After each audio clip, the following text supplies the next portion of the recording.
Bonjour, aujourd'hui c'est le 11 mai. Bienvenue à notre méditation sur la grâce, sagesse et parole. Je continue donc de méditer dans Proverbe 10, verset 11. La bouche du juste est une source de vie. La bouche du juste est une source de vie. Et mon deuxième texte se trouve dans Éphésiens chapitre 4, verset 29. Qu'aucune parole malsaine ne sorte de votre bouche, mais seulement des bonnes paroles qui, en fonction des besoins, servent à l'édification et transmettent une grâce à ceux qui les entendent. On commence souvent par la fin. Ce texte nous dit que nos paroles vont transmettre une grâce à ceux qui les entendent. N'est-ce pas là le but même de cette parole que Dieu nous donne, de transmettre la grâce? C'est très intéressant parce que quand nos paroles transmettent la grâce, elles ne vont pas transmettre autre chose, n'est-ce pas?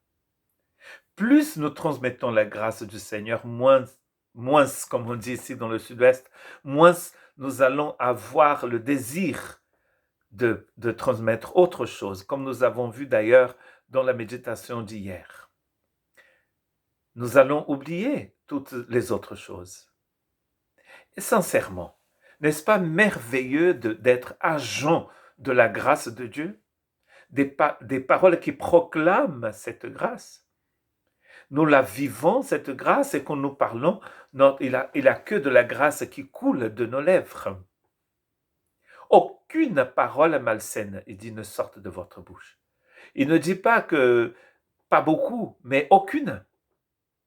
Les paroles malsaines sont mauvaises. Pourquoi? Parce que ça démontre que nous avons quelque chose qui n'est pas bonne dans notre cœur. Car vous savez tous que la bouche parle de la plénitude du cœur. Nous avons médité il y a quelques jours sur l'importance de laisser le Saint-Esprit vivifier notre cœur. La chair ne sert à rien.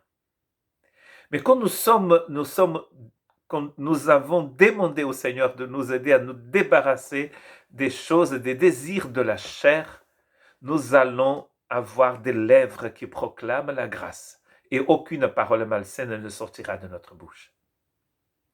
Mais seulement des bonnes paroles, comme il dit ici, qui, en fonction des besoins, servent à l'édification.